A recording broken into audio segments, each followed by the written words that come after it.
this is the machine I've been waiting for. This is the one I was telling you in some videos. If you're watching them, as you can see, we've put our stickers over it, Crocodile Farm stickers. They're not on perfectly. We are hoping to give this a good paint job and give her a good clean up. The engine looks clean. Let's spin you around and have a look in here. Engine, I think it is. But everything looks good, nice and clean. Still a bit warm from when we were running it. So we did run it today. We had to track it from where it was dropped off to bring it here, and then we took the bucket off so we could park it all up nicely. But there we go. She's a nice little machine. She has got a few little oil leaks under there, but nothing I don't think is really too concerning. She's been well looked after. She does need a service, but I don't know how many hours it would have had on it when it had a service, because they didn't write the hours down. They've just wrote the date. So we'll order new filters throughout, and we will change all them. If I pop this open, I don't know what that part plays. Oh, that's to hold that. Oh, that's pretty cool. So, I have looked online at these JZ70s, and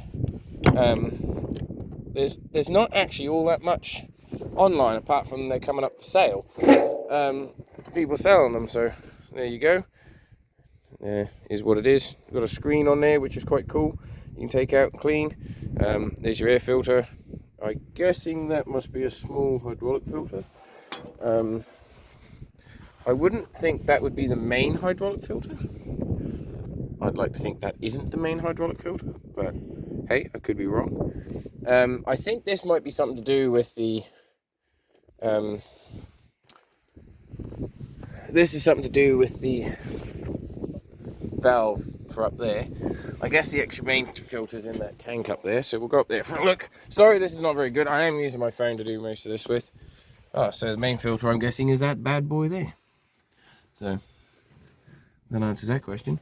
So yeah, that solenoid does do this bit. As you can see, some of these hoses do need sanding down and painting, and probably some of these hoses probably do need replacing steel hoses. So whether we can still buy the steel hoses will be another thing. Hydraulic lines don't actually look too bad. There is a sketchy one in here, which is for the dipper, I'd say. Yeah. So this dipper one here looks a bit sketchy. In fact, I'd say it's probably too thick and long. So it's busted and someone's just made one up to get by. But if it works, doesn't it? So, fuel tank. Obviously, fuel tank's a bit of a pain in the ass with fuel tank, but we'll hide this for a second. We'll just close this up. We're gonna hopefully take these panels off, give them a good clean, and see if we can clean them up nice. So the fuel tank is up here. I don't know how big this fuel tank is. I couldn't tell you. All I know is that it's big. So, and that doesn't seem to seal on there very good. A few hydraulic fits in there. Got hydraulic tank. A filter will be in there, or one of the filters will be in there for definite. So, in the cab, I'm not quite sure why the fuse cover's off, but it's the only thing that is off electrical wise. So that's really good. No smoke. Doesn't have much blow by either. There is a vibration, but that's the plastics. So we just got to work out. I guess it's just unclipped or something. I don't know.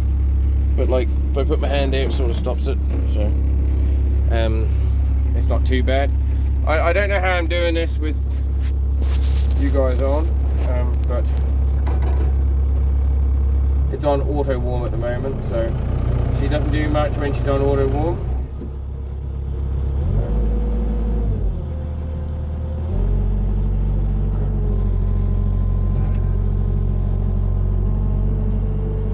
So this is the bucket here.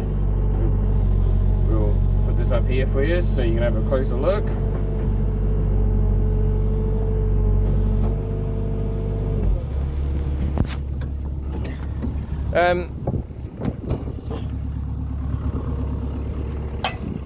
So this is the manual quick hitch, but there is the hitch for the hydraulic quick hitch. So we are going to try and put the hydraulic quick hitch back on this, because it'd be better. I wanted to flip the bucket around on this, but I can't do it because of this in here is catching these here. So whether we can knock this corner plate off and it will give it enough, I don't know. But we're hoping to put this on backwards for putting concrete in. Sadly, it's not going to let us do that as such. So we might have to scrap that idea, and now we're having to think of something else. So we're actually going to pop the hydraulic quick hitch off, is the plan. And then we're going to put on her other bucket, which is over there, because we'll be able to flip that around. So yeah, there's no real major play in the dipper or any of the rams. The only seal that's really leaking is this one here. So we'll probably get a new seal kit and bush kit for all this when we get the hydraulic hitch in the future. I think that'll be all right for now. It is a bit of a leak. There is a few little leaks, obviously underneath it. It does drip a bit of oil, which we've got to look into. But you know, it is what it is. You can't expect it to be an absolute perfect machine. You can hear it making noise. Whether that's making noise because it's leaking a lot of fluid, we don't know, or whether it's just valves working, I also don't know. What I do know is that I am going to take off that cover there. I'll probably unbolt this cover here, this panel for the fuel tank, and have a look, and if there's anything we can sort out, then we will, sort of thing. So, but other than that, I don't think she's really all that bad. I'm actually really impressed with it. So we'll just park it back up here.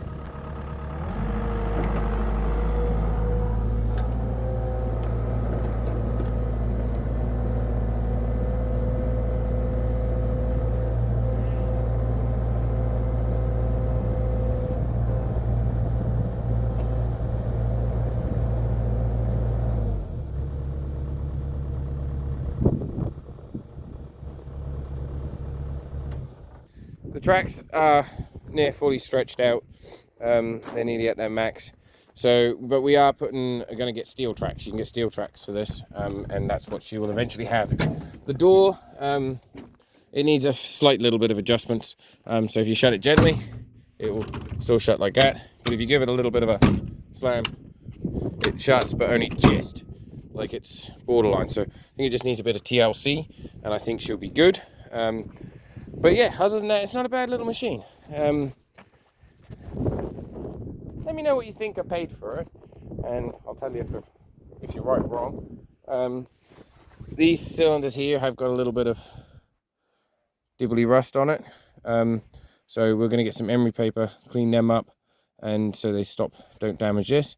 And then we'll put grease on these. I always like to cover these ramp bits with grease, and then if you do go down any deeper, then it just wipes the grease off, but it stops this from happening. Everything works on this digger. The only thing we've got to sort out that doesn't work is one of those lights, but we're actually going to change them to LEDs, and the wiper. The wiper does work, or it tries to work, I should say, but I think the motor's a bit seized, so we'll take that apart, clean that, and try and sort that out a little bit. This bucket here isn't really her original bucket. It's a JCB bucket. Her actual bucket is right there. So this is what she would normally have on her. She supposedly does have another bucket, but they don't know where that is. So we just had to buy, it was sold us, seeing what we got, we got. So we are going to put this bucket back on her. For doing the concrete, and we're going to flip it around. It would be better for the concrete because it's got no teeth on it, for starters. And the other thing is, we have got a ditching bucket to go on her, but it's to fit the quick hitch. So we'll learn how to put the quick hitch back on to be able to fiddle around with doing all that stuff. So it's a pain in the bum, but you know, it is what it is. And the bucket's not actually too bad considering. You know, I can't complain with the bucket. So yeah, it is what it is. It's a digger. It'll dig a hole. It just needs a little bit of TLC. There's a few little hydraulic leaks on it that I would like to get sorted. The main one is that this one under the body here, so I think probably it's just a fitting or a hose, but we'll undo this, we'll have a look inside, we'll see what we can come up with and go from there. That's the plan anyway. So and then we've got some jobs lined up for this for ourselves, but also we've got some jobs lined up for this for other people that we're planning on working for. See, it just oil dropped in. So she does drop quite a bit. I just don't know where it's coming from, that's the thing. It's coming out of the back there, so I think what we'll have to do is take that plate off and have a look under there, I guess. I don't want a mess of hydraulic oil everywhere, because you can't see it in there, but there is a mess in there. So we'll have another look in there if you want. I can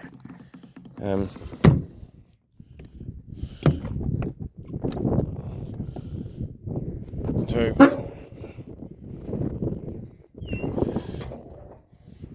like I can't physically see anything. I don't know how you're meant to change these batteries too, by the way. I'm assuming by the way they are, but they're not in there super tight either, which is quite surprising. I guess they don't have to be, I don't know, but is what it is. But I'm guessing you would take that hole out there, plate out there, and then do it that way. But I don't know on that one. So yeah, we've got to find this hydraulic leak. I'm hoping it's not something major and it's just a simple thing as a loose fit, and I'll be happy. We have also got to work out how the quick hitch works on this, because I can't get it to do anything, which is a pain in the butt. I'd like to get it to do something. So, well, there you go. And if you want any other videos, by all means give me a shout and I will pop in. If you want to know about what's happening with the KCX23 digger, I will be putting a video up not long after this one of what's happening with her.